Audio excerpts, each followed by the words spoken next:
Di mo di mo naman alam kung di mo naman di mo naman alam kung isasanla, eh. Di mo naman alam kung isasanla, eh.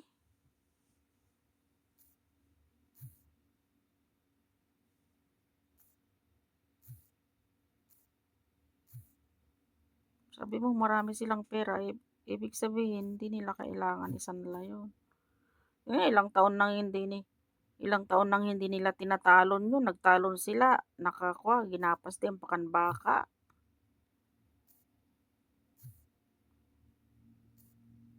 Ibig sabihin mayaman sila, hindi na rin nila kailangan magtalon.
Sigaw na sa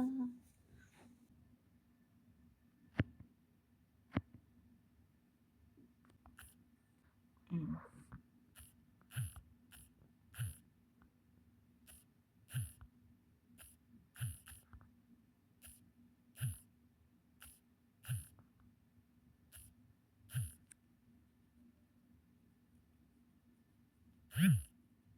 Oh, ah, ano,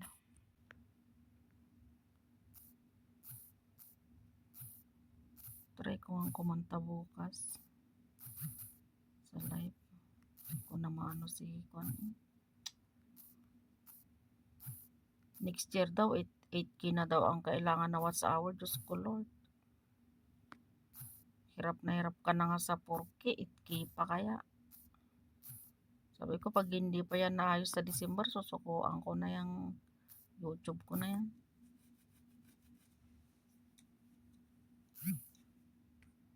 Kaya nga kasi magbabago signal. Yung Samsung na ginagamit ko yung kaya niya.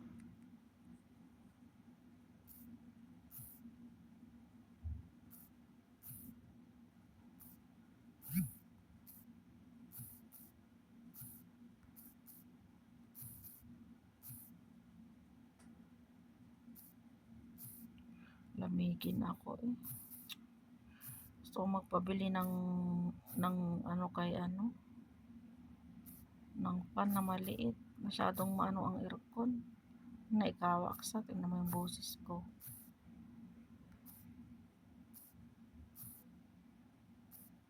Hindi naman pwedeng patay sindi ako.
Hilario.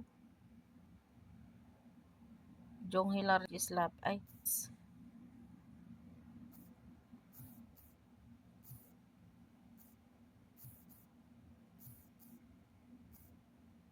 nakulong siya. Parang ganun din yung batang kaya po nakulong. Pinahirapan nila sa kulungan. Pero ngayon nakalabas na siya.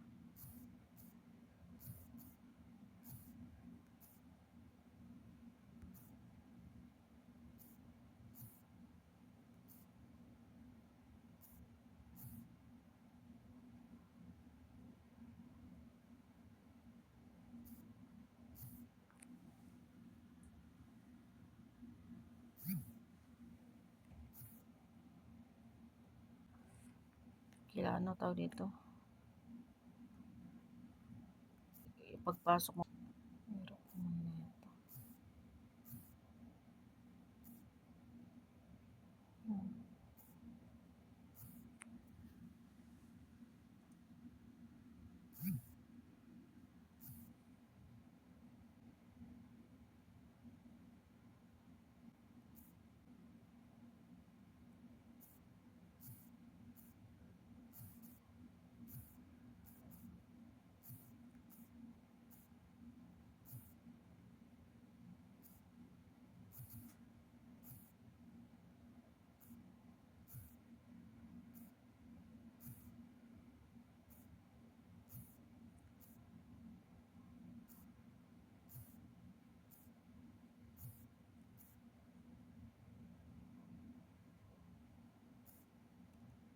Yung iniisip kong hindi pala salita yung babae, Diyos ko po.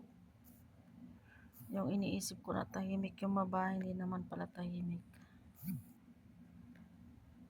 Yung iniisip ko na tahimik yung babae, tawag dito. Marami siyang salita. Bakit? Wala pa, hindi pa ako masyadong pagka lumabas kami ng bata siguro, syempre may mga makakakilala sa bata. Ay, ikaw pala yung kapalit, ganun.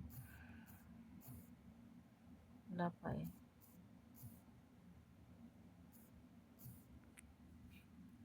Doon ko malalaman kung bakit hindi nila inano yung katulong nila o hindi big habang nag-i-steam ka ng breakfast. Pagdating mo ng bahay galing palengke, kailangan magbihis ka muna bago ka kumilos uli.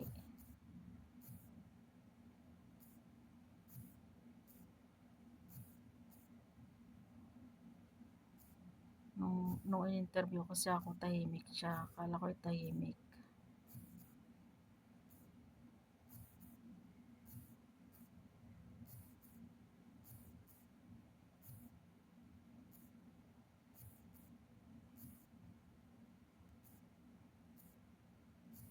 Handa naman na akong umuwi kung kunakaroon mo sa pagaritan. Pero mukhang okay naman yung lalaki. Mabait.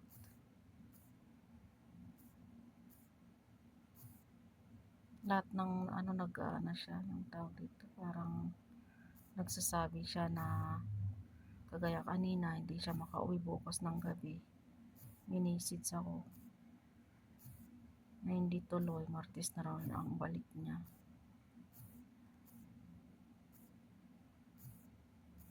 Tsaka pagkakausap niya yung bata, pinapakausap sa akin. Nahihiya nga ako eh, kasi lumalapit siya sa akin, tapos napakita yung anak niya, nahihiya ako. Medyo umiilag ako eh.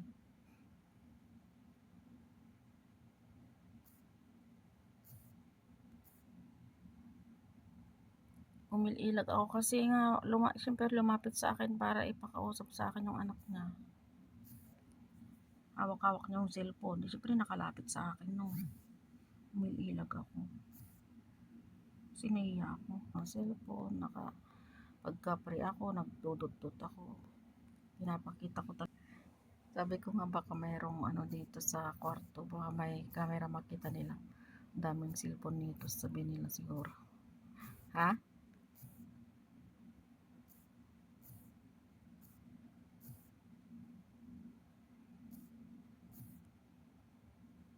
Samsung din yata yung cellphone nila eh. Kasi yung tunog, pag tumutunog. Bira lang